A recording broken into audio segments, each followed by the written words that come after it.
हाँ जी, सबका बोलने के लिए, मुझे बोलने के लिए आपने मौका दिया, सबका आभार व्यक्त करती हूँ। और एजुकेशन की आपने, सिद्दीकी साहब ने बात की थी कि एजुकेशन होनी चाहिए। एजुकेशन ज़रूरी नहीं है कि आप यूपी में ही देख रहे हो, आपके दिल्ली में भी बहुत बुरी हालत है। आपके सोनिया विहार में 2.5 घंटे की क्लास चल रही है। हमारे 50, 60, 70 स्कूल जो हैं मर्ज कर दिए गए हैं, बंद कर दिए गए। आप दिल्ली का भी ऐसा कोई नमूना नहीं है जो कि हम उसकी तारीफ करें। अगर आप एजुकेशन का दिल्ली में भी देखोगे, बुरी हालत है।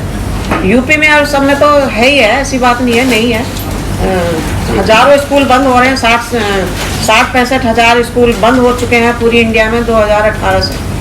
अब जहाँ तक हमारी, मैं एट्रोसिटी पे बात करना चाहूँगी, क्योंकि यहाँ पे बैठी हुई जो भी महिलाएं हैं उनको ज़्यादा ये नहीं पता है कि दिल्ली में किस तरह से गैंग रेप हुआ है जीबी पंत हॉस्पिटल में।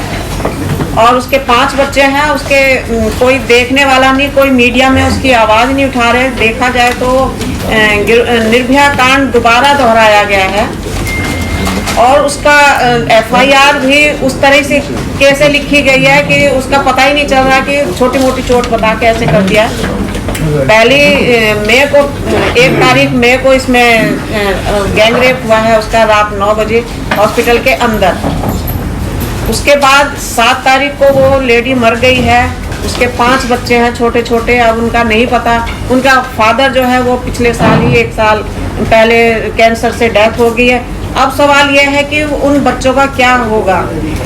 हमारे समाज में ऐसे बच्चों के लिए हम क्या कर सकते हैं, क्या हम सरकार से मांग कर सकते हैं। उन बच्चों की शिक्षा, रहना, खाना कैसे होगा। सबसे बड़ी समस्या ये भी है, EVM का भी आप कह रहे हो, EVM का भी हम ये कह सकते हैं कि EVM, हम अपनी जनता में ये क्यों नहीं जागृति पैदा करते हैं कि EVM से हम वोट ही नहीं डालना। अब से आप नारे लगाओ कि हमें वोट ही नहीं डालना, जो भी EVM से हम लागू करेंगे, हम बैलेट पेपर से ही डालेंगे, नहीं तो नहीं करेंगे। हम एक नारा तो दो, तभी तो EVM हटेगी। जब जहाँ भी इलेक्शन होता है हम सब लोग जाके डाल देते हैं, तो हम डालते ही क्यों हैं पहले वोट। हम पहले नारा दें कि हमें वोट नहीं डालना जब तक आप बैलेट पेपर से नहीं करोगे। जहाँ तक जाति जनगणना है, ये हमारे लिए बहुत ज़रूरी है और हम चाहेंगे कि हाँ होना चाहिए जाति गणना, जिससे कि हमें पता चले कि कितनी हमारी जातियां हैं और उसी के हिसाब से हमें रिजर्वेशन चाहिए। रिजर्वेशन एक तरह से तो ख़त्म ही हो चुका, लेकिन फिर भी हमें हर एक जगह पे होना चाहिए। दूसरी बात यह है कि हम कॉलेजियम की बात कर रहे हैं। कॉलेजियम जब हमारे बालाकृष्णन जी बने थे तो सबसे पहले हमारे राष्ट्रपति ने फाइल लौटाई थी कि जब तक इसमें SC समाज का कोई मेंबर नहीं आएगा सुप्रीम कोर्ट में, तब तक मैं कोई साइन नहीं करूँगा।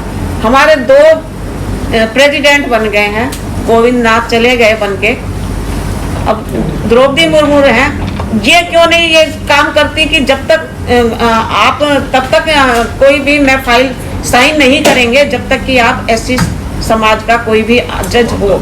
सबसे पहले तो हमारे जो लीडर, चाहे प्राइम मिनिस्टर तो खैर बना ही नहीं कोई, जो भी राष्ट्रपति बन रहे हैं या जो हमारे मिनिस्टर बन रहे हैं वो ही सोई पड़े हैं, तो हम कॉलेजियम को क्यों कोस रहे हैं। अगर हम आज कॉलेजियम बंद कर देंगे तो आप ये भी समझ के चलो कि एक अनपढ़ आदमी अब प्राइम मिनिस्टर के हाथ में है, लॉ मिनिस्ट्री, किरण रिजिजू को हटा दिया है। तो आप समझ सकते हो कि वो कॉलेजियम हटा दिया तो वो कितना आपके फेवर में बात करेगा। कितने जो मिनिस्टर हैं, जो जस्टिस अब बन रहे हैं, क्या वो बन पाएंगे? अभी उससे भी बुरी हालत हो जाएगी। ये आपको सोचना है कि आप किस तरह से उसकी डिमांड पूरी करवाओगे।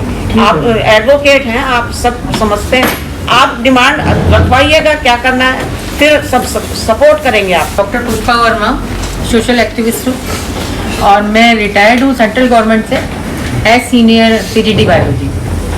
और आपको ये भी जानकर बड़ी खुशी होगी कि मैं उसी भूमि से बिलोंग करती हूँ जहाँ डॉक्टर अंबेडकर जी ने जन्म लिया था।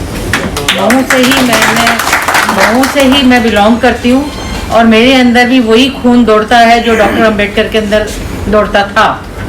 तो मैं यहाँ से यही बताना चाहूँगी कि हमारे इस कॉन्फ्रेंस में जितने लोग बैठे हैं उनको मैं एक डॉक्टर अंबेडकर का नाम देती हूँ। और हम क्या कर रहे हैं इस वक्त, मुझे ये कुछ समझ ही नहीं आ रहा।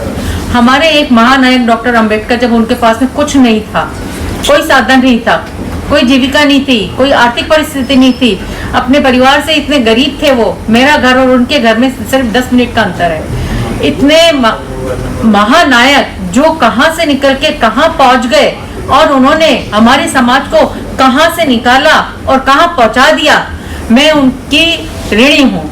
आज मैं यहाँ जो बोल रही हूँ, मैं उन्हीं की बदौलत बोल रही हूँ, क्योंकि हम लोगों को ये सब कुछ बोलने का मौका ही नहीं मिलता था कि हम क्या बोलें और क्या नहीं बोलें। अब अभी रत्ना जी जो हमारे गए हैं चैनल वाले, उनका मैं इतना बड़ा आभार व्यक्त करती हूँ कि वो एक ऐसे अकेले बंदे हैं जिनके पास कोई खर्चा नहीं है, कोई कमाई नहीं है, कोई साधन नहीं है, फिर भी अपने समाज को ऊपर उठा रहे हैं।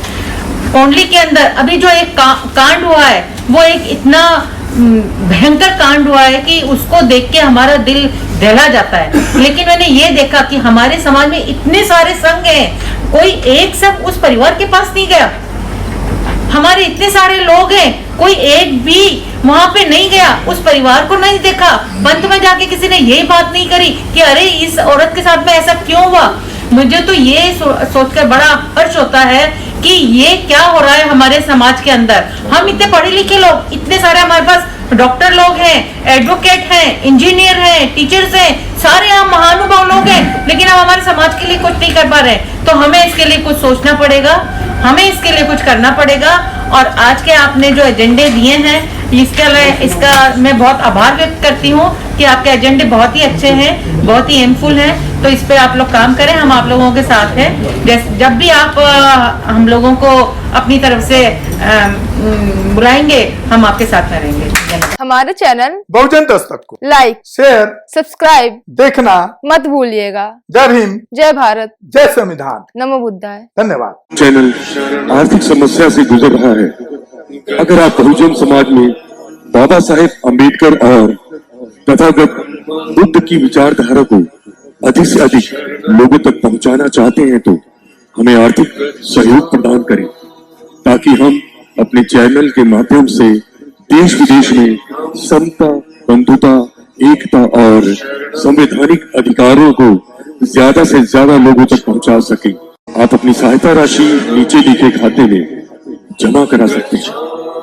खाता धारक गौतम रत्ना, खाता संख्या 3169576865 IFSC कोड SBIN 0060336, बैंक भारतीय स्टेट बैंक। आप हमारे बैंक खाते का विवरण स्क्रीन पर भी देख सकते हैं। जय भीम, जय भीम।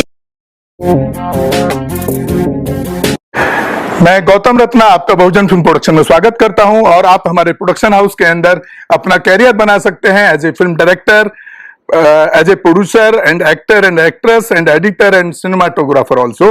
अगर आपको फिल्म से रिलेटेड कुछ भी प्रोजेक्ट आपको बनवाना है, तो हमारे पास में पूरा सेटअप है, जिसमें फिल्म कैमरा है, शूटिंग लाइट्स है और एडिटिंग है। सारा A to Z एक ही जगह पर आपको हमारे यहाँ पर मिल जाएगा। तो दोस्तों, आप हमें कांटेक्ट कर सकते हैं हमारे नंबर्स पर 9810085714 और 8510005714। हमारे वेबसाइट पे विजिट कर सकते हैं www.filmserviceindia.com, और हमें मेल भी कर सकते हैं gautamfilmsproduction@gmail.com पर। धन्यवाद।